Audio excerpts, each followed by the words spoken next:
Ya, Bismillahirrahmanirrahim. Assalamualaikum warahmatullahi wabarakatuh.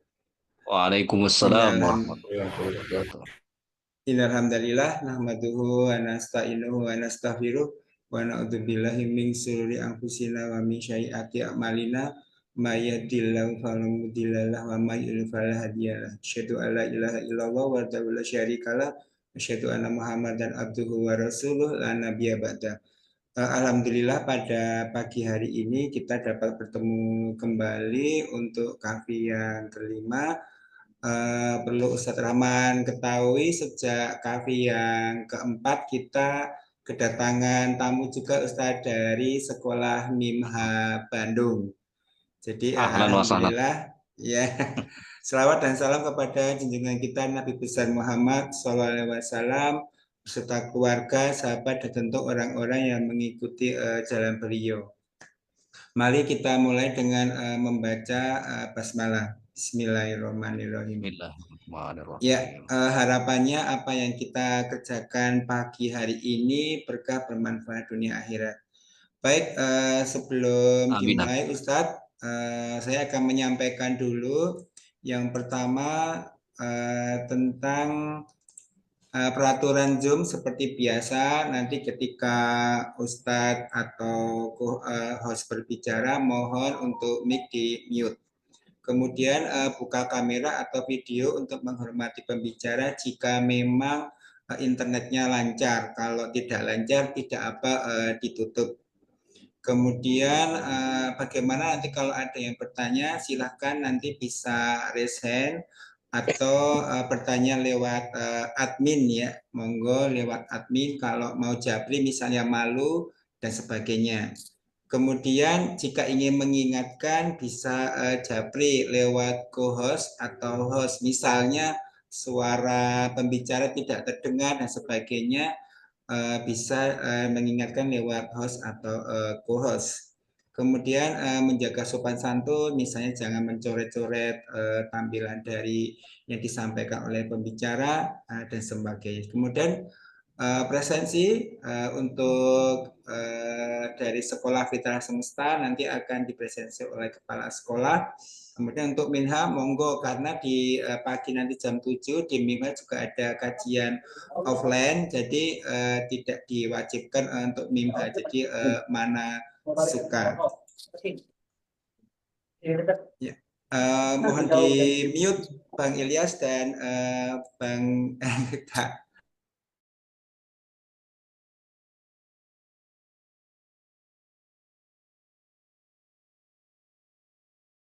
saya malah ikut ke mute. Mute-nya jangan all ya, tapi yang personal aja. Baik, kemudian untuk pengumuman review Kavi 3 ini ternyata alhamdulillah rontok semua ya, tinggal satu yaitu Bu Yuliana yang kemarin juga menempati urutan kelima di Kavi 2 review untuk yang di Sekolah Fitrah Semesta. Ini alhamdulillah untuk juara pertama itu Ibu Nurul atau Ibu Rale itu dengan nilai sekian, disusul Ibu Yuliana yang kemarin sempat menempati top 5 juga. Yang lainnya sudah bubar ya termasuk Ustadz Jayat. Ada satu Ustadz Abdul, tapi karena beliau belum memasuki syarat harus mengikuti kajian, beliau belum dimasukkan di top 5. Kemudian ketika ada Miss Nur, kemudian Ibu Aziza dan istri saya tercinta Umu Azza. Nah, karena dilarang ada ikatan keluarga, Umu Azza minta maaf nggak dapat hadiah, akan diganti oleh Ibu Seva yang juga 70% dengan nilai di bawahnya. Jadi nanti yang mendapatkan hadiah adalah Ibu Nurul, Ibu Yuliana, Miss Nur, Ibu Azizah, dan Ibu Seva. Jadi untuk yang Ikhwan tersingkir semua di KV 3 ya. Baik, sebelum dimulai saya akan membacakan sekilas tentang Dr. Haji Muhammad Rahman LCMA. Beliau luar biasa ya pengalamannya dan tidak perlu diragukan lagi keahliannya, yaitu pengurus pusat dakwah dan perbaikan akhlak bangsa MUI Pusat tahun 2025 sampai 2020 sampai 2025. Kemudian pengasuh pesantren Atalaki Cilengsi, dosen agama Islam Universitas Bagri, dan direktur Wasotia Institute. Untuk sertifikatnya bisa dibaca sendiri, beliau luar biasa. Baik, Ustadz, apakah sudah ready nih untuk menyampaikan tausiah ke kita, Ustadz? Siap, siap, siap, siap. Iya, baik, saya pin ya. Monggo tafadhol, Ustadz. Sampai jam berapa nih, Kak Sinyo? Maksimal jam 7, Ustadz. Baik, baik. Maksimal jam 7 udah termasuk tanya Tanya jawab ya. jawab. Iya, Ustadz, sebentar saya ini dulu, saya izinkan untuk saya jadikan multi sharing ya. Sebentar, Tat. Silahkan, Tat, kalau mau ada yang di sharing. Saya sambil mencatat ya, Ustadz ya. Baik, baik. Terima kasih. Tafadhol. Ya. Bismillahirrahmanirrahim. Assalamualaikum warahmatullahi wabarakatuh. Waalaikumsalam warahmatullahi wabarakatuh. Alhamdulillahi rabbil alamin. Alhamdulillahilladzi anzala sakinata fi qulubil mu'minin liyazdadu imanam ma'a imanihim. Alhamdulillahilladzi allafa baina qulubina fa asbahna bi ni'matihi ikhwanan mutahabbina fillah. Ashhadu an la ilaha illallah wahdahu la syarikalah wa ashhadu anna Muhammadan abduhu wa rasuluh. Salawatullah wa taslimatuhu alal mab'usi rahmatan lil alamin wa ala alihi wa ashabihi wa man tabi'ahum bi ihsanin ila yaumiddin. Amma ba'du, Bapak dan Ibu sekalian, peserta kajian KAPI 5 ya, yang semoga senantiasa dirahmati dan diberkahi oleh Allah Subhanahu wa taala. Alhamdulillah, kita bersyukur kepada Allah Subhanahu wa taala pada pagi yang berbahagia ini, pada pagi yang penuh barokah ini, kita bisa mengikuti kajian, menghadiri majelis ilmu, dan semoga hadirnya kita ini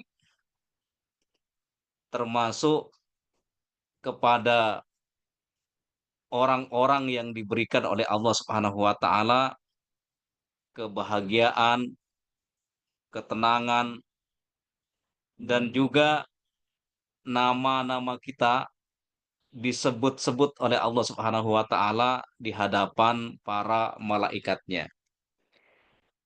Karena Bapak dan Ibu sekalian,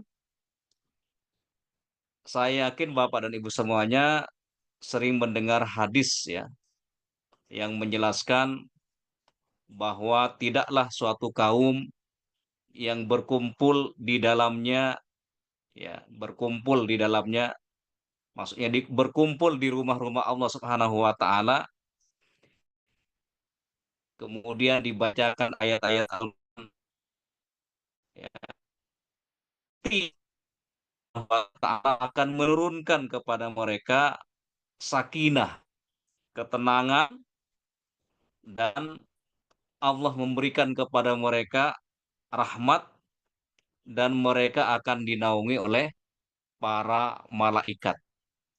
Dan nama-nama orang tersebut akan disebut oleh Allah Subhanahu wa taala satu persatu di hadapan para malaikatnya. Semoga kita semuanya termasuk kaum tersebut. Amin ya rabbal alamin. Bapak dan Ibu sekalian, selanjutnya marilah kita bersolawat kepada Rasulullah Sallallahu Alaihi Wasallam. Semoga salawat ini juga disampaikan kepada para sahabatnya, tabi'in, tabi'in, dan kepada semua umatnya sampai akhir zaman. Bapak dan Ibu sekalian, pada kesempatan yang berbahagia ini saya diminta tentang membaca Al-Quran, yaitu sebagai instrumen untuk menghidupkan hati. Bapak dan Ibu sekalian, di dalam tubuh kita ini ada 3 unsur, ada 3 komponen yang harus kita seimbang mengisinya. Yang pertama itu adalah komponen jasad, ya, komponen jasad.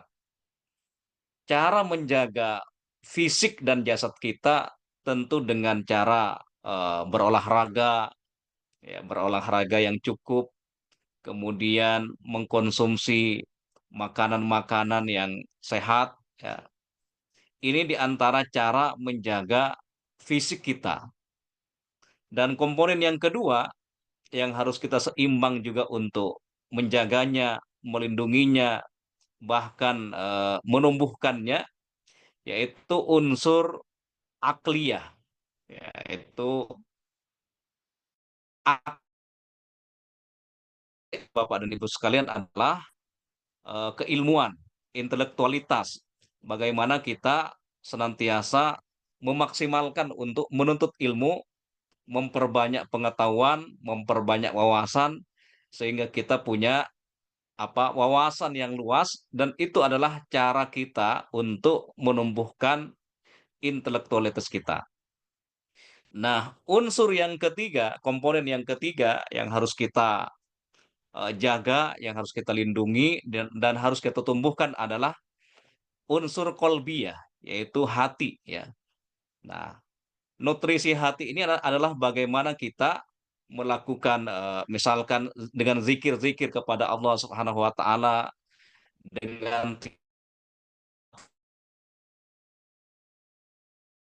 memahami sedikit demi sedikit ayat-ayat yang termaktub dalam Al-Qur'an. Nah, materi kita pada pagi ini adalah Al-Qur'an yang kita baca itu bagaimana mengantarkan pada hidupnya hati kita. Karena Bapak dan Ibu sekalian, eee, di dalam Islam itu ada istilah proses tazkiyatun nafs. Tazkiyatun nafs. Tazkiyatun nafs itu intinya ada 2. Yang pertama, bagaimana kita pertama itu mengosongkan hati kita dari sifat-sifat yang buruk, dari sifat-sifat yang tercela. Ya, misalnya, ya, sifat-sifat yang tercela yang harus kita hilangkan dalam jiwa kita, dalam hati kita adalah sifat dengki, hasad, sombong, ya, takabur, kemudian misalkan syirik itu juga termasuk di dalamnya. Itu kita harus berusaha sekuat tenaga untuk mengkosongkan hati kita dari berbagai macam penyakit-penyakit hati. Nah, unsur yang kedua dari tazkiyatun nafas itu setelah kita mengosongkan hal-hal yang negatif, sifat-sifat yang negatif dalam hati, maka kita hiasi dengan akhlak-akhlak yang mulia. Nah, di antara cara mengisi hati kita dengan akhlak-akhlak yang mulia, maka kita harus punya wirid harian, Bapak dan Ibu sekalian. Wirid harian inilah yang tidak boleh hilang dari kita sebagai seorang muslim, yaitu wirid bagaimana kita terbiasa membaca Al-Quran. Saya yakin Bapak dan Ibu sekalian sudah mempraktekannya, setiap hari punya wirid harian, yaitu membaca Al-Quran. Karena Bapak dan Ibu sekalian, dalam sebuah hadis dikatakan bahwa zikir yang terbaik itu adalah ketika membaca Al-Quran. Karena Bapak dan Ibu sekalian, semua huruf-huruf yang ada dalam Al-Quran, huruf-huruf yang ada dalam Al-Quran itu termasuk mukjizat. Berbeda dengan doa-doa yang lain. Ya. Berbeda dengan zikir-zikir yang lain. Karena Al-Quran itu adalah kalamullah al-mu'jiz, kalam Allah yang mengandung mukjizat, dalam konteks inilah Al-Quran menjadi zikir yang terbaik bagi seorang muslim. Karena Bapak dan Ibu sekalian, walaupun kita tidak paham, walaupun kita tidak memahami apa yang kita baca dalam Al-Quran, itu sudah mengandung keberkahan. Jadi membaca Al-Quran, walaupun kita belum paham, belum memahaminya, kita sudah mendapatkan keberkahan yang luar biasa. Bahkan dalam sebuah hadis, Nabi Shallallahu Alaihi Wasallam memberikan motivasi kepada umatnya bahwa orang yang terbata-bata membaca Al-Quran tetap mendapatkan pahala, bahkan mendapatkan dua pahala, bahkan mendapatkan dua pahala. Pertama itu pahala karena bacaannya, yang kedua pahala karena kesungguhan walaupun bacaannya masih tersendat-sendat. Nah, Bapak dan Ibu sekalian yang dirahmati oleh Allah Subhanahu wa taala, oleh karenanya kita harus berkomitmen bagaimana kita tidak pernah terlepas dari wirid-wirid bacaan-bacaan Al-Quran dalam sehari-hari. Apalagi Bapak dan Ibu sekalian, orang yang sibuk ya, semakin sibuk itu mestinya kita semakin semakin banyak berinteraksi dengan Allah Subhanahu wa taala. Karena ketika kita membaca Al-Quran, pada hakikatnya kita adalah membaca surat-surat cinta dari Allah Subhanahu wa taala. Oleh karenanya Bapak dan Ibu sekalian, dalam konteks inilah saya izin share materi eh, agar kita semakin mendalami ya ayat-ayat Al-Qur'an. Tapi Bapak dan Ibu sekalian, saya yakin keutamaan hikmah membaca Al-Qur'an Bapak dan Ibu sudah paham semuanya ya, insya Allah. Masalah hikmah, tujuannya, saya yakin semuanya Bapak dan Ibu sudah paham semuanya. Oleh karenanya, saya tidak akan sharing terkait hikmah, kemudian kenapa kita harus membaca Al-Quran. Tapi Bapak dan Ibu sekalian, saya ingin share materi sebuah surat yang sering kita baca, tapi barangkali kita belum terlalu mendalaminya, yaitu minimal kita membaca 17 17 kali dalam sehari semalam. Surat Al-Fatihah. Baik Bapak dan Ibu sekalian, saya akan share ya supaya kita lebih mantap. Kita awali dulu dengan mentadabburi surat Al-Fatihah karena surat ini sering kita baca ya, tapi barangkali belum terlalu mendalami ya, belum terlalu mendalami makna-makna rahasia-rahasia yang terkandung dalam surat Al-Fatihah. Baik, saya share.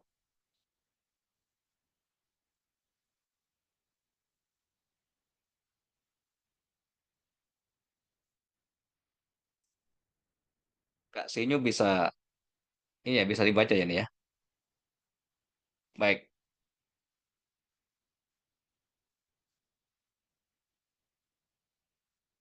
Nah, Bapak dan Ibu sekalian, ada beberapa pertanyaan ya terkait surat Al-Fatihah ini, karena saya yakin kita sejak berakal balik ya, bahkan sebelum kita balik sudah membaca surat ini. Eh, Rahasia apa yang terkandung dalam surat Al-Fatihah? Mengapa Al-Quran dimulai dengan Al-Fatihah? Apa rahasia di balik nama Ummul Kitab? Ummul Kitab itu artinya induknya Al-Quran. Dan mengapa kita membacanya 17 sekali sehari semalam? Pertanyaan berikutnya Bapak dan Ibu sekalian, mengapa sholat kita tidak sah kecuali dengan membaca surat Al-Fatihah? Nah, Bapak dan Ibu sekalian yang dirahmati oleh Allah Subhanahu wa taala, pertama kita dalami urgensi surat Al-Fatihah. Al-Fatihah disebut oleh Nabi Shallallahu alaihi wasallam sebagai surat yang paling mulia, surat yang paling agung. Itulah yang disabdakan oleh Nabi kepada salah seorang sahabatnya, la u'allimannaka a'zama suratin minal Qur'an. Wahai sahabatku, aku akan mengajarkan kepadamu surat yang paling agung dalam Al-Qur'an. Surat apa itu? Qala alhamdulillahi rabbil alamin. Surat yang paling agung itu Bapak dan Ibu sekalian, surat yang diawali dengan kalimat alhamdulillahi rabbil alamin. Kenapa surat Al-Fatihah itu dikatakan surat yang paling agung Bapak dan Ibu sekalian? Nabi menjelaskan, hiya as-sab'ul masani. Yang menjadikan surat Al-Fatihah itu adalah surat yang paling agung karena Al-Fatihah itu as-sabu al-masani. Apa itu as-sabu al-masani? 7 ayat yang senantiasa dibaca berulang-ulang oleh kaum muslimin dalam sholat. 7 ayat yang tidak boleh ditinggalkan, yang tidak boleh apa namanya ditinggalkan oleh kaum muslimin ketika melaksanakan sholat. Kalau surat-surat yang lain itu kan hukumnya sunnah Bapak dan Ibu sekalian. Tapi kalau kita tidak membaca Al-Fatihah dalam sholat, itu menyebabkan sholat kita tidak sah. Jadi yang menjadikan Al-Fatihah itu surat yang paling agung alasannya adalah as-sab'u al-masani. Karena sebagai 7 ayat yang senantiasa dibaca berulang-ulang oleh kaum muslimin. Kemudian Bapak dan Ibu sekalian, di dalam surat Al-Hijr ayat 87, Allah Subhanahu wa taala menegaskan tentang keagungan surat Al-Fatihah. A'udzubillahi minasyaitonir rajim. Walaqad atainaka sab'an minal masani. Wahai Muhammad, sungguh kami benar-benar menganugerahkan kepadamu 7 ayat yang dibaca berulang-ulang. Jadi Bapak dan Ibu sekalian, surat Al-Hijr ayat 7 ini sekaligus menguatkan pendapat bahwa basmalah itu bagian dari Al-Fatihah. Walaupun di sini masih ada khilafiyah, ya. Ada perbedaan pendapat apakah basmalah itu menjadi bagian dari Al-Fatihah atau tidak. Tapi pendapat yang kuat sebagaimana apa namanya dirojihkan, pendapat yang dikuatkan oleh Syekh Shalih Al-Khalidi, ya, seorang mufassir dari Suriah, ya, beliau mengatakan bahwa basmalah itu bagian dari Al-Fatihah. Walaupun dalam mazhab Maliki dikatakan basmalah itu bukan bagian dari Al-Fatihah. Tapi ayat ini menjelaskan bahwa Nabi Muhammad SAW diberikan 7 ayat yang dibaca berulang-ulang. Karena ketika basmalah tidak digabungkan dengan ayat-ayat yang lainnya, maka itu akan menjadi 6 ayat. Nah, Bapak dan Ibu sekalian, kemudian dalam hadis yang lain dikatakan, ya, ya, ini hanya mengulangi hadis yang sebelumnya, bahwa sebagaimana diriwayatkan oleh Al Imam Al Bukhari bahwa Rasulullah Shallallahu Alaihi Wasallam bersabda, Alhamdulillahi Rabbil Alamin hiya asabul masani wal Qur'anul azim. Surat yang diawali dengan Alhamdulillahi Rabbil Alamin adalah asabul masani. 7 ayat yang senantiasa dibaca berulang-ulang. Baik, biar enggak. Nah, Bapak dan Ibu sekalian yang dirahmati oleh Allah Subhanahu wa taala, nama-nama surat Al-Fatihah. Yang pertama adalah Ummul Quran. Ummul Quran. Induknya Al-Quran. Ibunya Al-Quran. Al-Fatihah disebut induknya Al-Quran karena substansi ayat-ayat yang lainnya itu dirangkum dalam surat Al-Fatihah. Dalam Al-Quran itu kan ada 114 surat, dan 113 surat itu Bapak dan Ibu sekalian, substansinya, isinya itu terangkum dalam surat Al-Fatihah. Makanya kadang-kadang apa namanya, karena Al-Fatihah itu dipahami sebagai isi dari semua Al-Quran, terkadang umat Islam itu ada yang mengawali doa itu dengan Al-Fatihah, karena keutamaannya seperti itu. Jadi nggak perlu membaca semua surat 30 juz, cukup membaca Al-Fatihah. Itu keyakinannya begitu, Bapak dan Ibu sekalian. Ya. Disebut juga As-Sabu Al-Masani, ini sudah saya jelaskan tadi. Kemudian Al-Fatihah itu Al-Wafiyah wal Kafiyah. Al-Wafiyah itu adalah yang sempurna, ya. Wafi, yang sempurna, wal Kafiyah, dan juga cukup. Maksudnya Al-Fatihah itu menjelaskan semua substansi yang ada dalam surat-surat yang lain. Disebut juga Ummul Kitab. Ini mirip dengan Ummul Quran. Induknya kitab Al-Quran. Ini beberapa nama dari surat Al-Fatihah. Yang menarik Bapak dan Ibu sekalian, dalam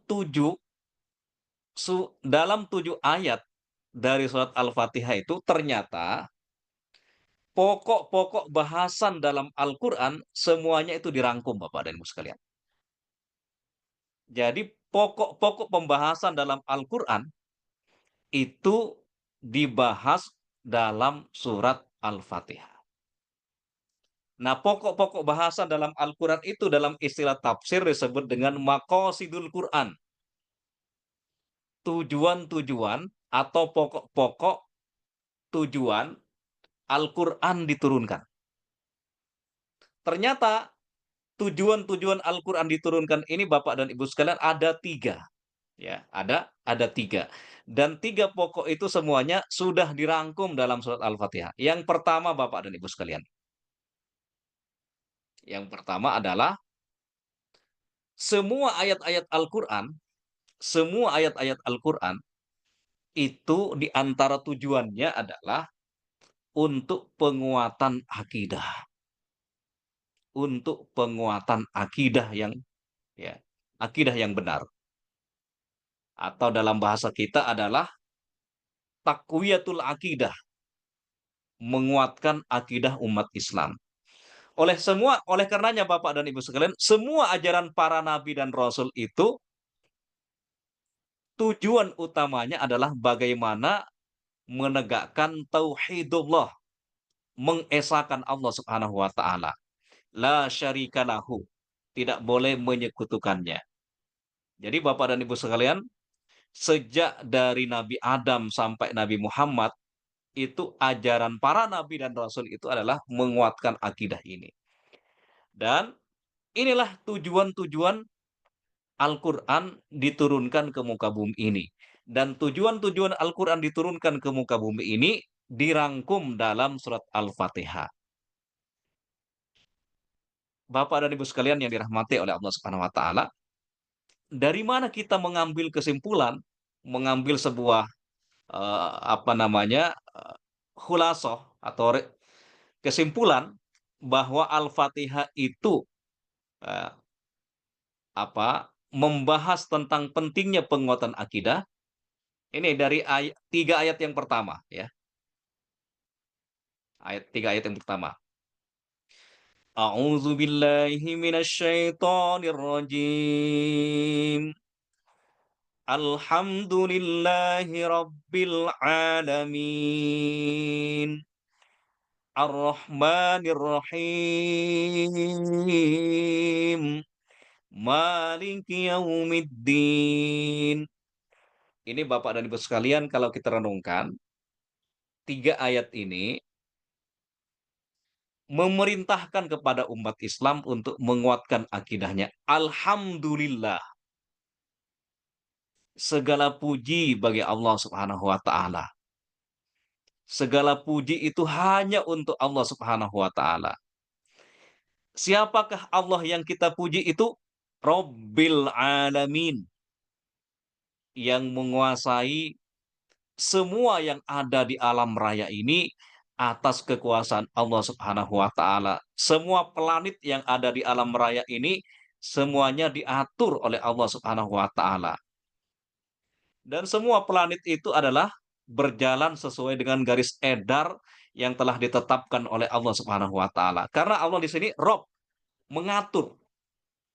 Artinya ketika kita membaca, merenungkan alhamdulillahirabbil alamin, maka kita membayangkan Allah itu Maha Agung, Maha Besar yang mengatur semua alam raya ini. Sehingga wajar kita selalu mengucapkan alhamdulillah. Segala puji bagi Allah yang mengatur alam semesta ini. Karena bayangkan Bapak dan Ibu sekalian, kalau misalkan planet-planet itu terjadi benturan, ya, tidak berjalan sesuai yang telah ditentukan oleh Allah Subhanahu wa taala, maka terjadi benturan planet itu akan menyebabkan kiamat. Karena di sini Allah sebagai Rob yang mengatur. Jadi bayangkan Bapak dan Ibu sekalian ketika kita membaca dalam salat Alhamdulillahirabbil alamin. Kita membayangkan bahwa diri kita itu kecil karena semuanya berada dalam genggaman Allah Subhanahu wa taala. Ar-Rahman Ar-Rahim.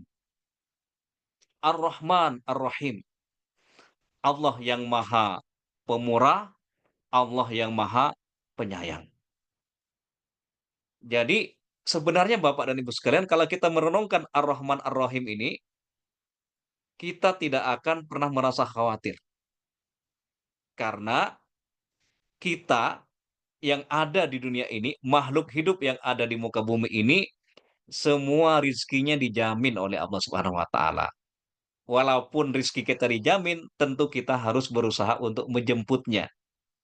Tetapi dalam sebuah hadis Bapak dan Ibu sekalian dijelaskan bahwa seseorang tidak akan meninggalkan dunia ini, tidak akan wafat kecuali jatah rizkinya sudah habis.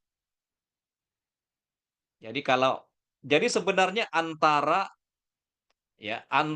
rizki dengan ajal itu Bapak dan Ibu sekalian, itu bisa diibaratkan saling komunikasi begitu kan. Misalkan, eee, ajal nanya gitu kan, si fulan itu ajal nanya kepada Rizky, ya. Ini, hanya tamsil aja Bapak dan Ibu sekalian. "Mas Rizky," misalkan, "kapan si fulan itu jatah rizkinya habis?" "Oh belum belum, tunggu Mas Ajal, tunggu dulu," gitu kan. Intinya Bapak dan Ibu sekalian, rizki dan ajal itu ada ketentuan dari Allah Subhanahu wa taala. Walaupun kita jangan sampai memiliki paham Jabariyah, akhirnya kita pasrah, nggak berusaha, karena untuk mendapatkan rezeki itu juga harus melalui sunnatullah. Ada sebab akibatnya. Sebagaimana kalau misalkan kita lapar, maka kita harus makan supaya kenyang, ya. Karena dalam dalam alam raya ini berlaku sunnatullah, hukum Allah Subhanahu wa taala, sebagaimana kalau Bapak dan Ibu sekalian itu misalkan menjatuhkan pulpen, melepaskan pulpen itu ada pulpen dilepas, maka pulpen itu akan jatuh. Itulah sunnatullah, itulah hukum Allah. Begitu juga umat Islam ini ketika ingin melakukan perubahan, maka tidak boleh berpasrah, tidak boleh hanya berdiam diri, tetapi harus berusaha sekuat tenaga untuk melakukan perubahan-perubahan, baik perubahan dirinya, keluarganya, masyarakat, bahkan perubahan dalam konteks berbangsa dan bernegara. Kemudian Bapak dan Ibu sekalian, Maliki Yaumiddin. Allah yang menguasai hari pembalasan. Kalimat ini bukan hanya informasi. Kalimat ini bukan hanya kalimat berita, tetapi ketika kita membaca Maliki Yaumiddin, kita harus mempersiapkan diri untuk menghadapi hari kiamat. Kita harus mempersiapkan diri untuk menghadapi hari kebangkitan. Ini bukan hanya kalimat berita, tetapi ada perintah kepada orang-orang yang beriman agar mempersiapkan diri menghadapi Yaumuddin, hari pembalasan, hari kebangkitan, hari kiamat. Jadi ayat ini sekali lagi Bapak dan Ibu sekalian bukan hanya semata-mata kalimat berita, tetapi ada perintah. Ketika kita membaca ya, ketika kita membaca dalam bacaan-bacaan kita Malik Yaumiddin, membayangkan nanti akan terjadi hari kiamat, sehingga Bapak dan Ibu sekalian, keyakinan kita kepada hari akhir itulah yang akan mendorong kita untuk memaksimalkan beribadah di muka bumi ini. Karena Bapak dan Ibu sekalian, sekarang ini kan terjadi di antara krisis ya yang menimpa umat Islam tuh krisis keyakinan kepada perkara yang gaib. Krisis keyakinan kepada perkara yang gaib inilah di antara krisis yang menimpa umat Islam. Karena Bapak dan Ibu sekalian, kalau kita membaca hadis-hadis Nabi Shallallahu Alaihi Wasallam, ketika Nabi memberikan motivasi kepada sahabatnya agar mereka memaksimalkan amal, Nabi terlebih dahulu menyentuh sisi keimanannya. Misalkan kata Nabi, "Man kana yu'minu billahi wal yaumil akhir falyukrim jarahu." Barang siapa yang beriman kepada Allah, beriman kepada hari akhir, maka muliakan tetangganya, muliakan tamunya, berkatalah yang baik atau diam. Karena Bapak dan Ibu sekalian, motivasi beriman kepada Allah, beriman kepada hari akhir ini motivasi yang terbaik, bukan pencitraan. Ya, bukan pencitraan, tetapi memang motivasi yang benar-benar dilahirkan dari keyakinan kepada Allah Subhanahu wa taala. Oleh karenanya Bapak dan Ibu sekalian, misalkan dalam konteks bernegara, ketika Umar bin Abdul Aziz dilantik sebagai khalifah, ternyata yang mendorong beliau melakukan perubahan yang luar biasa itu karena keimanannya kepada perkara-perkara yang gaib. Apa pidato Umar bin Abdul Aziz ketika dilantik sebagai khalifah? Beliau mengatakan begini Bapak dan Ibu sekalian, "Inni akhafun nar. Inni akhafun nar." Bayangkan pidato kenegaraan, tapi yang disampaikan oleh Umar bin Abdul Aziz itu adalah dengan kalimat deklarasi begini, "Inni akhafun nar." Sungguh aku takut kepada neraka. Karena beliau takut kepada neraka, beliau berusaha sekuat tenaga menjadikan kekuasaannya itu, menjadikan apa yang Allah amanahkan kepadanya, dijadikan sebagai instrumen untuk melipat gandakan amal. Bayangkan dalam 2 tahun, ya, dalam 2 tahun beliau bisa melakukan perubahan yang sangat luar biasa ketika memimpin negara. Ternyata di antara unsur yang fundamental yang membuat beliau itu melakukan perubahan yang luar biasa karena ada tauhid di situ. Tentu tauhid yang digabungkan dengan ilmu pengetahuan yang lain, dengan strategi-strategi yang lain. Nah, selama ini barangkali umat Islam itu mengalami kepincangan ya, dari segi teknologinya bagus, tapi unsur tauhidnya kadang dilupakan. Ada di antara umat Islam yang konsen masalah tauhid, tetapi melupakan ayat-ayat kauniyah. Mereka hanya fokus kepada ayat-ayat Qur'aniyah. Oleh karenanya Bapak dan Ibu sekalian, kita berusaha untuk menggabungkan, mengamalkan ayat-ayat Qur'aniyah dan juga ayat-ayat kauniyah. Jadi yang pertama, Al-Fatihah itu Bapak dan Ibu sekalian adalah mengcover tujuan-tujuan Al-Quran. Yang pertama itu adalah menguatkan akidah.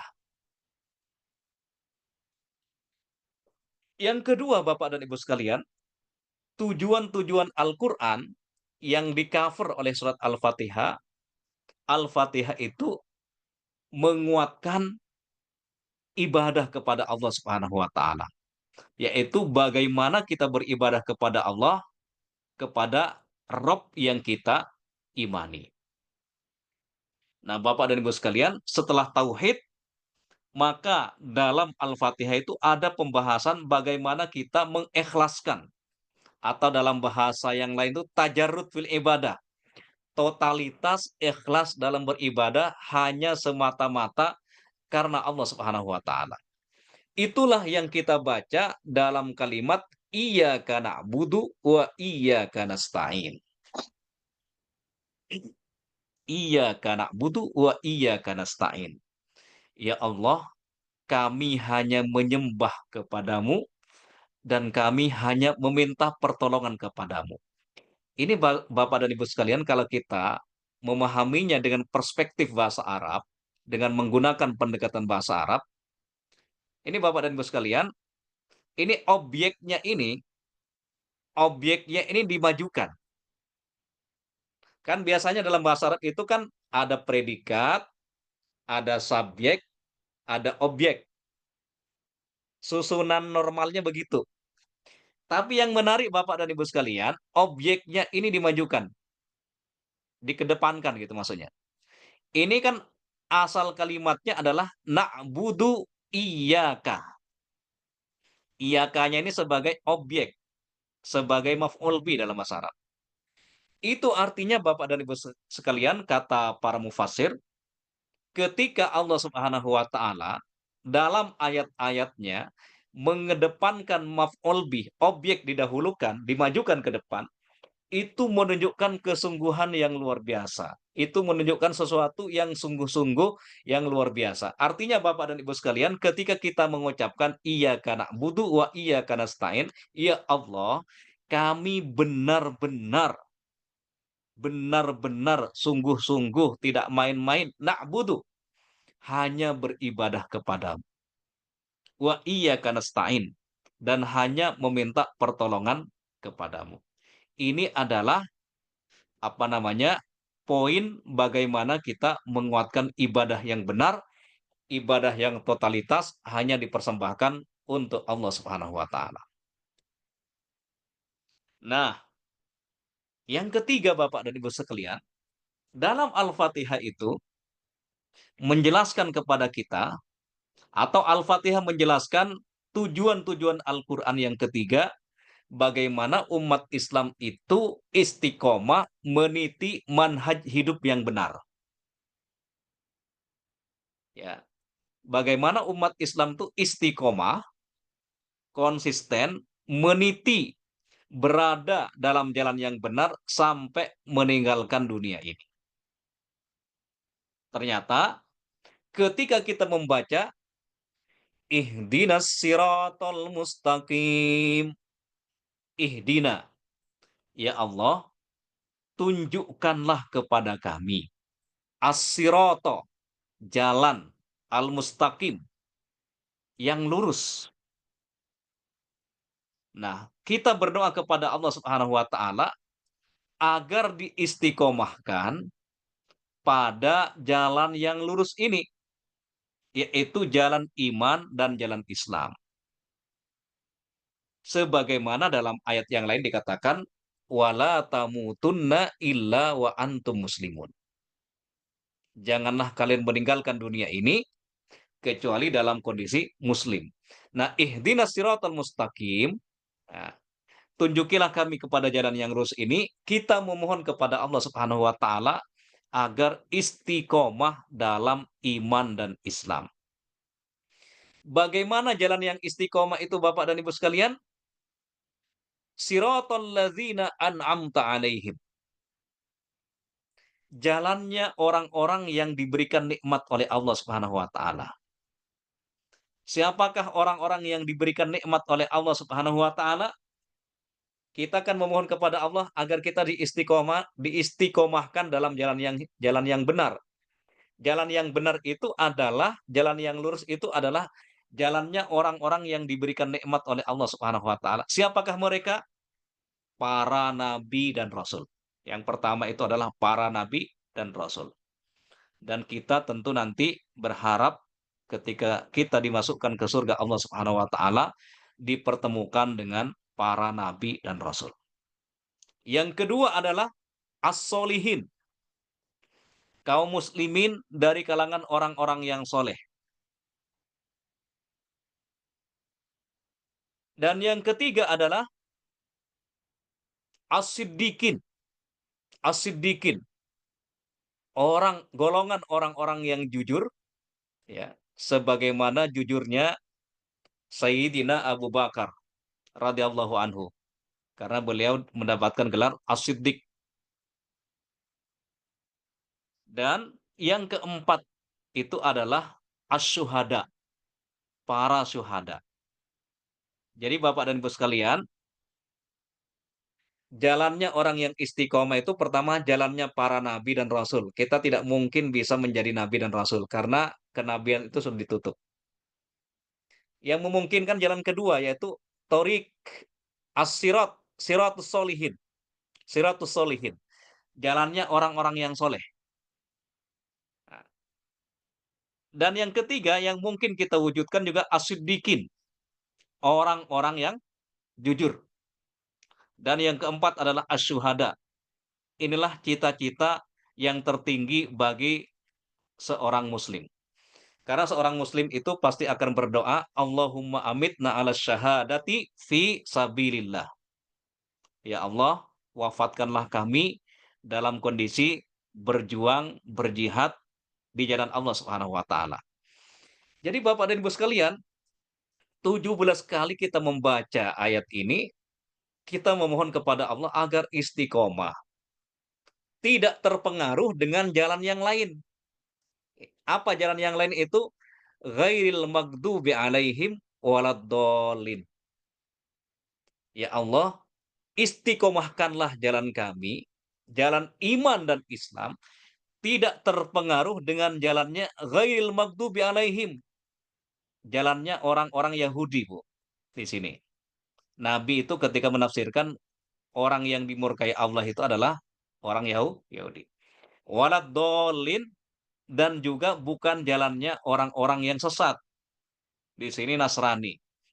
Ini masalah akidah Bapak dan Ibu sekalian ya, masalah akidah. Dalam masalah akidah itu kita harus eksklusif, tapi dalam muamalah kita harus inklusif ya. Jadi dalam masalah akidah itu nggak boleh campur adukkan antara keyakinan Islam dengan keyakinan-keyakinan yang lain. Karena itu doa kita kepada Allah Subhanahu wa taala. Nggak ada pluralisme, yang ada itu pluralitas ya. Jadi pluralisme yang mengajarkan semua agama itu sama, sama-sama menuju surga, sama-sama benar, katanya jalan hanya jalan yang beda, itu nggak benar.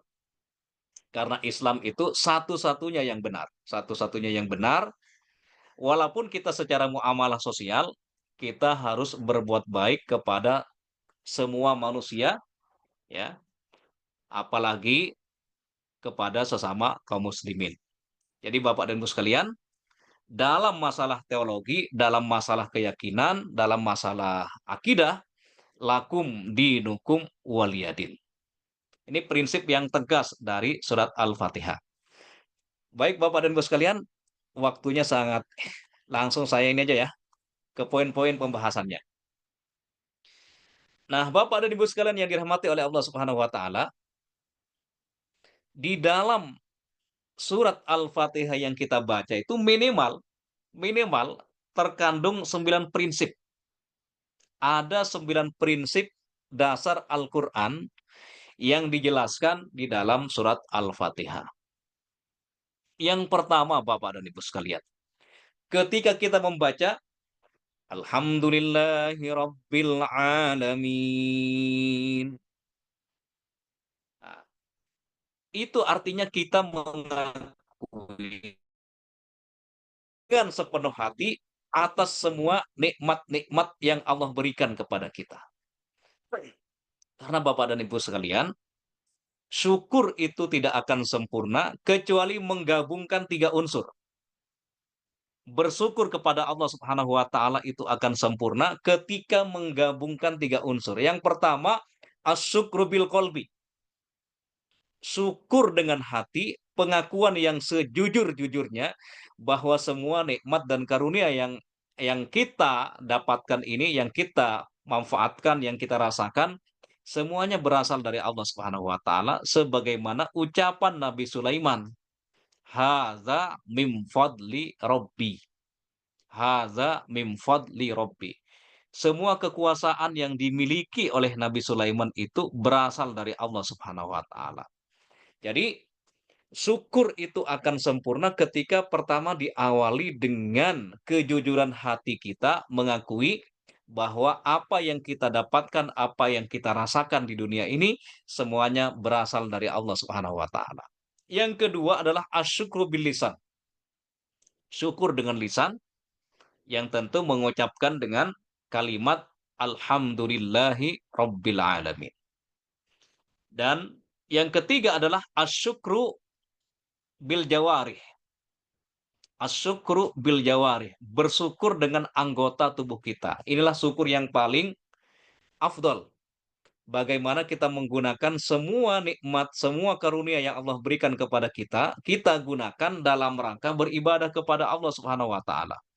Kita diberikan harta, kita gunakan harta itu untuk membangun infrastruktur-infrastruktur kebaikan seperti membangun masjid, membangun mushola, membangun WC umum dan seterusnya, juga membangun panti asuhan untuk anak-anak yatim dan seterusnya.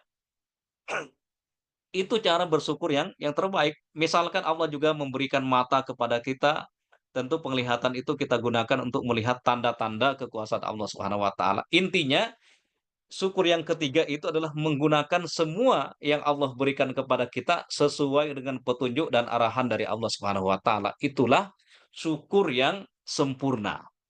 Nah, alhamdulillahirabbil alamin ini maknanya adalah kita mengakui atas nikmat-nikmat Allah Subhanahu wa taala. Yang kedua, Bapak dan Ibu sekalian, dalam Al-Fatihah itu ada prinsip pentingnya pentingnya atau urgensi keikhlasan beribadah kepada Allah Subhanahu wa taala dan juga hanya meminta pertolongan kepada Allah Subhanahu wa taala. Itulah yang kita baca dari kalimat iyyaka na'budu wa iyyaka nasta'in. Yang ketiga,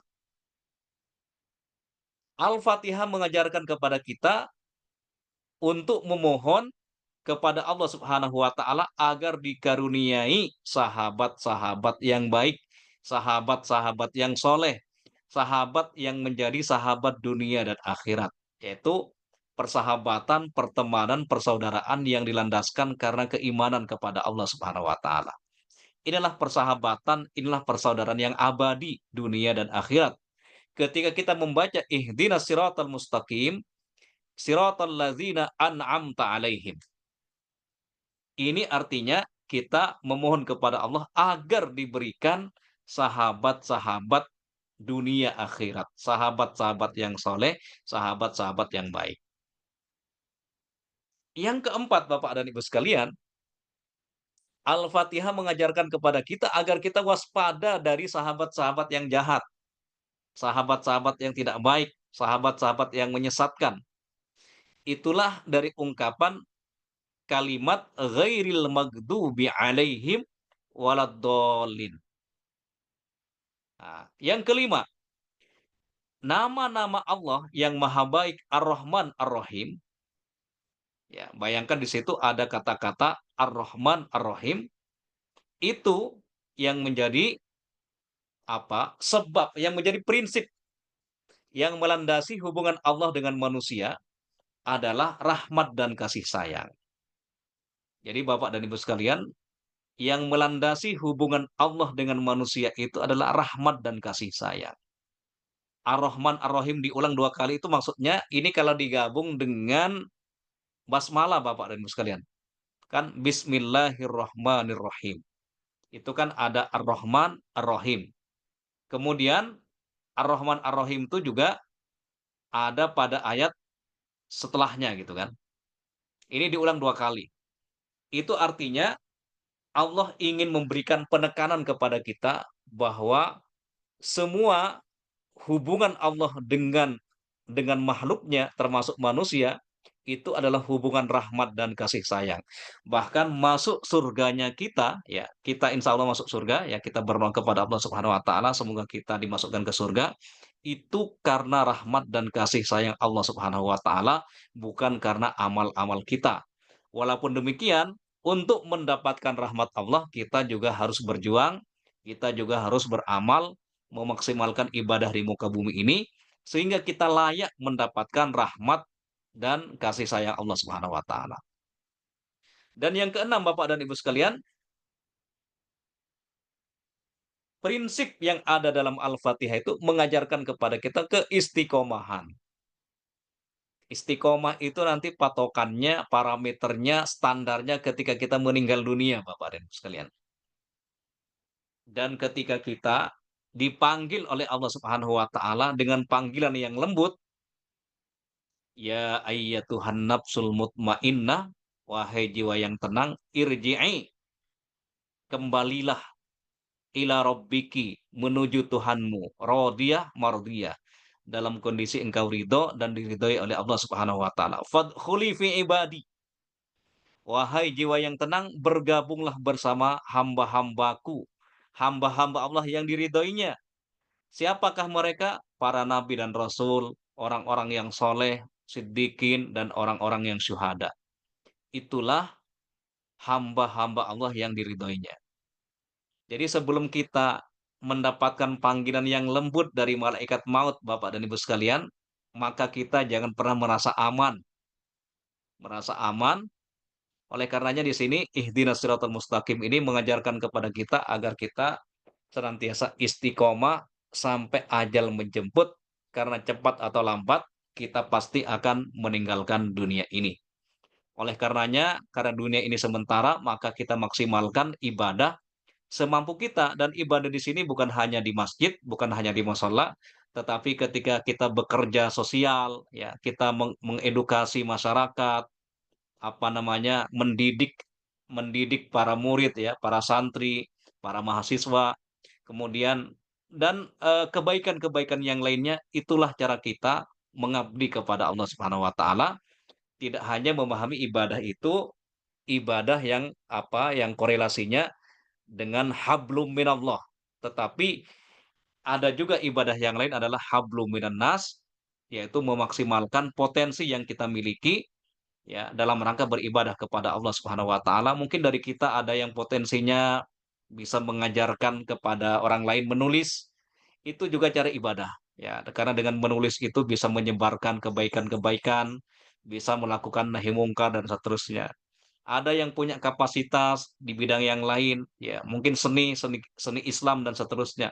Itu juga bisa menjadi instrumen untuk beribadah kepada Allah Subhanahu wa taala. Intinya Bapak dan Ibu sekalian, Allah membagi-bagi pekerjaan itu kepada hambanya sebagaimana Allah membagi rizki. Maksudnya pekerjaan-pekerjaan itu ada yang politisi barangkali, ada yang pedagang, ada pebisnis, ada yang pendidik dan seterusnya. Itu semuanya kalau dilandasi, dengan ibadah kepada Allah Subhanahu wa taala, bisa menjadi instrumen untuk melipat gandakan amal-amal kita di sisi Allah Subhanahu wa taala. Yang ketujuh Bapak dan Ibu sekalian, kita juga diperintahkan untuk mempersiapkan diri menghadapi hari akhir. Ya, mempersiapkan diri menghadapi hari akhir, yaitu kalimat Maliki Yaumiddin. Maliki Yaumiddin. Allah yang menguasai hari pembalasan, itu artinya kita diperintahkan untuk mempersiapkan diri menghadapi hari kebangkitan. Berikutnya Bapak dan Ibu sekalian, di dalam Al-Fatihah itu mengajarkan kepada kita ada adab, ada apa namanya?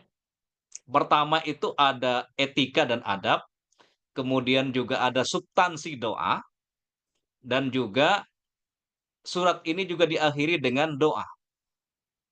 Kita baca misalkan ya, yang mengajarkan adab, yang mengajarkan etika kepada Allah Subhanahu wa taala. Maksudnya begini Bapak dan Ibu sekalian, kita kan dalam berdoa itu jangan langsung to the point, Bu. Bapak dan Ibu ya. Ya Allah, karunikanlah kepada kami rezeki yang banyak. Enggak. Tapi ada pengantarnya dulu, ya Rahman, ya Rahim, ya Malik misalkan, ya Fattah, misalkan ya Rahman, irhamna. Wahai Allah yang Maha Rahman, karuniakanlah kepada kami rahmat dan kasih sayang. Ya Latif, ultuf bina. Ya wahai Allah yang Maha Lembut, lembutkanlah jiwa kami misalnya. Ya Rozak, ya Rozak, urzuk lana. Ya Allah yang Maha Pemberi rizki, karuniakanlah kepada kami rizki. Itu kan etikanya. Di dalam Al-Fatihah itu ada etika. Yang pertama itu Alhamdulillahi Rabbil Alamin. Ar-Rahmanir-Rahim. Maliki yaumiddin. Iyyaka na'budu wa iyyaka nasta'in. Jadi sampai iyyaka na'budu wa iyyaka nasta'in itu adalah etika berdoa. Kita memuji memuji Allah Subhanahu wa taala. Baru kemudian kita berdoa dengan substansi yang utama. Ihdinas siratal mustaqim. Siratal ladzina an'amta 'alaihim ghairil maghdubi 'alaihim waladdallin. Itu doa yang kita panjatkan kepada Allah Subhanahu wa taala. Oleh karenanya Bapak dan Ibu sekalian, ketika ada orang yang membaca waladdallin, kita baca amin. Ya Allah kabulkan ya Allah. Amin itu takobbal artinya. Amin itu artinya takobbal. Ya Allah kabulkanlah doa kami, kabulkanlah doa kami, kabulkanlah doa kami. Karena itu doa yang luar biasa yang kita ulang-ulang dalam 17 kali sehari. Minimal ya. 17 kali dalam sehari semalam dalam sholat-sholat kita. Makanya kita membaca amin. Karena memang ada doa. Ya. Kemudian Bapak dan Ibu sekalian yang dirahmati oleh Allah Subhanahu wa taala, yang kesembilan, umat Islam, umat Rasulullah Sallallahu Alaihi Wasallam adalah umat yang satu, umat yang kokoh. Dari mana kita mengambil kesimpulan? Mari kita perhatikan doa yang tercantum dalam Al-Fatihah itu menggunakan jamak, plural, menggunakan kata kami, nahnu, bukan ana, bukan aku, tapi menggunakan nahnu. Artinya ketika kita membaca ihdina, ya Allah, tunjukilah kami dan semua umat Islam. Itu maknanya. Ihdina bukan ihdini. Ihdina, ya Allah, tunjukilah kepada kami dan semua kaum muslimin. Jadi semua kaum muslimin itu didoakan ketika kita membaca ihdinas siratal mustaqim. Karena umat Islam itu adalah ummatan wahidah, umat yang satu, umat yang kokoh. Oleh karenanya, walaupun kita baca sendiri, kita nggak membacanya ihdini. Ihdini ini kan tunjukilah aku.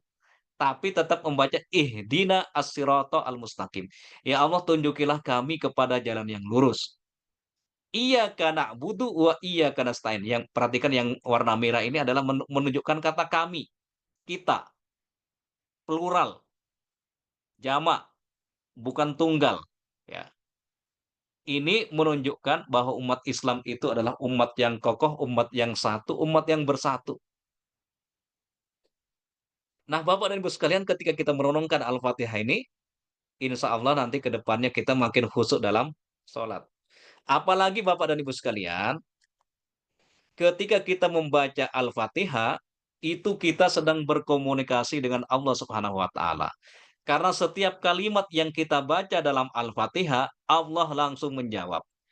Bayangkan Bapak dan Ibu sekalian, ini artinya aja ya. Ya, kalau ini kan gak ada artinya nih, yang artinya aja ya. Bapak dan Ibu sekalian, bayangkan bahwa ketika kita membaca Al-Fatihah, kita sedang berinteraksi dengan Allah Subhanahu wa taala. Dalam riwayat ya, dalam riwayat ini hadis qudsi, hadis qudsi diriwayatkan oleh sahabat Abu Hurairah. Dalam hadis ini dikatakan bahwa Allah Subhanahu wa taala ya berfirman, "Aku membagi Al-Fatihah itu menjadi dua bagian. yaitu antara diriku dan hambaku dua bagian, dan bagi hambaku yang ia minta. Perhatikan Bapak dan Ibu sekalian, jika seorang hamba mengucapkan Alhamdulillahirabbil alamin, maka Allah akan menjawab, Hamadani abdi, Hamadani abdi, hambaku telah memujiku. Bayangkan kita sholat, kita membaca, kita dalam sholat membaca Alhamdulillahirabbil alamin. Bayangkan Bapak dan Ibu sekalian, Allah menjawab bacaan kita. Hamadani abdi, hambaku telah memujiku. Itu Allah langsung menjawab. Ketika ketika seorang hamba mengucapkan Ar-Rahman Ar-Rahim, Ar-Rahman Ar-Rahim, ya, Allah menjawab, hambaku telah menyanjungku, hambaku telah menyanjungku. Dan ketika hamba tersebut mengucapkan kalimat Maliki Yaumiddin, Allah berfirman, Allah menjawab, hambaku telah mengagungkanku. Allah berkata sesekali, hambaku telah memberi kuasa penuh kepadaku. Jika seorang hamba mengucapkan iyyaka na'budu wa iyyaka nasta'in, maka Allah akan menjawab, ini antara aku dan hambaku, bagi hambaku apa yang ia minta. Dan jika seorang hamba mengucapkan ihdinas siratal mustaqim, siratal ladzina an'amta alaihim ghairil maghdubi alaihim waladdallin, Allah menjawab, ini untuk hambaku, bagi hambaku yang ia minta. Jadi bayangkan Bapak dan Ibu sekalian yang dirahmati oleh Allah Subhanahu wa taala, ketika kita membaca Al-Fatihah, kita sedang berkomunikasi langsung dengan Allah Subhanahu wa taala, karena Allah menjawab kalimat demi kalimat yang ada dalam surat Al-Fatihah. Sebenarnya Bapak dan Ibu sekalian, ini agak lama kalau kita kaji, masih banyak ini. Ya, saya kira cukup sampai di sini dulu. Sudah jam 6.41, kita lanjutkan dengan tanya jawab. Ya. Ya, Ya, aku lu qouli hadza wa jazakallah. astaghfirullah li wa lakum. Assalamualaikum warahmatullahi wabarakatuh. Waalaikumsalam warahmatullahi wabarakatuh. Ya, jazakallah khair atas luar biasa ilmu yang kita dapatkan hari ini. Baru satu surat saja sudah nggak cukup ya. Sekitar 1,5 jam nggak cukup. Itu pun juga belum selesai. Ya, Dan ternyata setiap ayat itu sangat bermakna yang seharusnya kita hayati dan kita amalkan. Baik, sebelum kita tutup masih ada waktu untuk bertanya jawab. Silahkan bagi yang mau bertanya boleh raise hand atau japri ya, japri atau tanya secara umum. Ini saya lihat dulu, belum ada yang bertanya. Silahkan jika ada yang bertanya untuk teman-teman yang dari MIMHA bisa ini ya, karena jam 7 akan ada pengajian offline di sekolahan, bisa bisa off kamera, tidak apa-apa, atau misalnya mau live juga tidak masalah karena sudah dianggap selesai untuk kajiannya, tinggal ke tanya jawab. Fi amanillah, barakallahu. Baik Ustadz, mungkin sekedar ini saya mulai dulu dari saya Ustadz. Kadang-kadang kan siap, siap. misalnya itu tuh kita jadi imam kan, Mm-mm. ada tadi yang sampaikan Ustadz, ada yang membaca Al-Fatihah itu dengan Bismillah, ada yang disirikan. Nah itu kalau yang kita sebagai imam, sebagai makmum ikut saja ya Tat ya. Iya, iya, iya, iya. Ya, Ya, seperti itu ya Tat ya. baik. Ya. Ya, jadi gini ya, Pak. Eh, Sebenarnya para ulama itu sepakat bahwa basmalah itu dibaca ya, dibaca Ya. baik dalam dibaca ketika membaca Al-Fatihah. Hanya saja yang menjadi perbedaan pendapat di antara mereka, apakah jahar atau sir? Oh, Apakah dibunyikan atau tidak? Nah, kalau dalam mazhab Maliki, ya, mazhab Maliki yang di Madinah biasanya, Makkah Madinah itu pada umumnya mereka membaca basmalah hanya saja nggak dibunyikan. Itu juga ada dalilnya, ya. Tetapi Bapak dan Ibu sekalian, tentu kita misalkan ada yang jadi imam harus menyesuaikan dengan kondisi masjidnya supaya tidak ada fitnah. ya, ya. Kadang-kadang kita tidak mempertimbangkan kondisi jamaah, kondisi masjid, ya. Oleh karenanya misalkan pengalaman saya pribadi, misalkan ketika masjidnya biasa tidak menjaharkan basmalah, maka saya langsung baca alhamdulillah juga, tapi tetap membaca basmalah tapi secara sembunyi, secara nggak dibunyikan begitu, begitu Kak Sinyo ya. Ya. Ya, baik. Jadi pada Eh, hakikatnya mereka membaca basmalah. ya, tetap membaca cuma disirikan ya, Tat, ya. Ya, ya, Di, ya, betul. dipelankan gitu. Dipelankan. Jadi ya, jadi nanti ini Bang Ilyas siap-siap ya nanti kalau jadi imam di musola sekolahan, siap-siap ya Bang Ilyas ya. Ya. Mungkin ada pertanyaan lain sebelum kita tutup dengan doa dari Ustadz. Ya, kalau tidak ada, kita dipimpin doa. Oh iya, ini ada satu pertanyaan sebentar. Oh iya, Izin ya. oh, ditunggu sebentar ya. Ya, baik.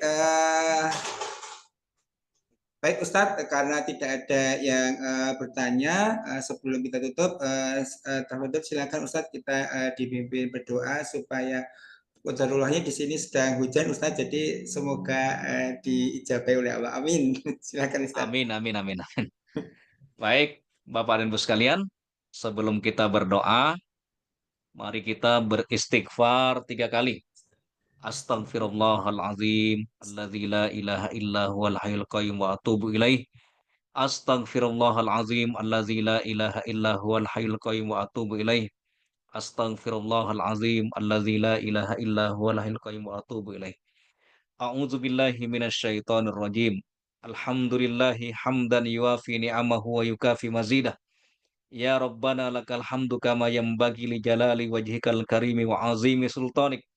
Allahumma salli ala Muhammad abdika wa nabiyyika wa rasulika nabiyil ummi wa ala alihi wa sahbihi wa salim taslima.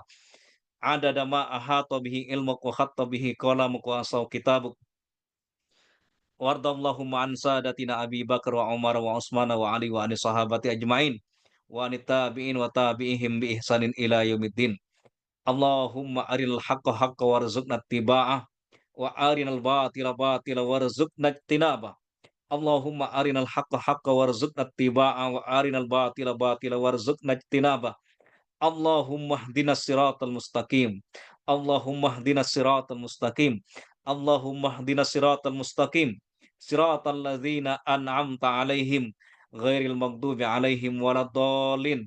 Allahumma la tada' lana fi hadzal yaumil mubarak dzamban illa ghafarta wala hamman illa farajta wala dainan illa qadaita wala maridan illa syafaita wala mayyitan illa rahimta wala dhallan illa hadaita wala hajatan min hawaijid dunya wal akhirah illa qadaitaha wa yasartaha ya arhamar rahimin.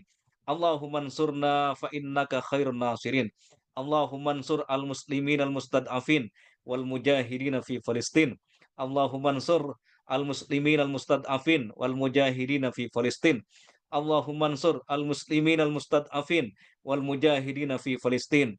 Rabbana atina fid dunya hasanah wa fil akhirati hasanah wa qina azabannar wa qina azabannar wa qina azabannar. Subhana rabbika rabbil izzati amma yasifun wa salamun alal mursalin walhamdulillahi rabbil alamin. Alhamdulillah, jazakumullah khair Ustadz. Semoga ini Sama-sama. menjadi bagian catatan dari kita, baik sebagai yang pembicara maupun yang mendengarkan, jalan kebaikan kita menuju ke surganya Allah. Amin. Jangan Amin, amin, lupa amin. bagi yang nanti tadi ketinggalan bisa mengikuti di YouTube Sekolah Fitrah Semesta. Baik, kita tutup dengan doa kafaratul majelis. Subhanakallahumma wa Subhanaka bihamdika, Allahumma asyhadu an la bihamdika ilaha illa asyhadu an anta, la ilaha illa astaghfiruka wa anta atubu ilaik. astaghfiruka wa atubu ilaik. Wassalamualaikum warahmatullahi wabarakatuh. Sehat selalu, jaga kesehatan. Waalaikumsalam Fi warahmatullahi amanillah wabarakatuh. ya. Mohon maaf. Barakallahu Ya, fikum. Ya, jazakumullah ya, ya Ustaz. Ya, ya, sama-sama. Oke, pamit juga. ya.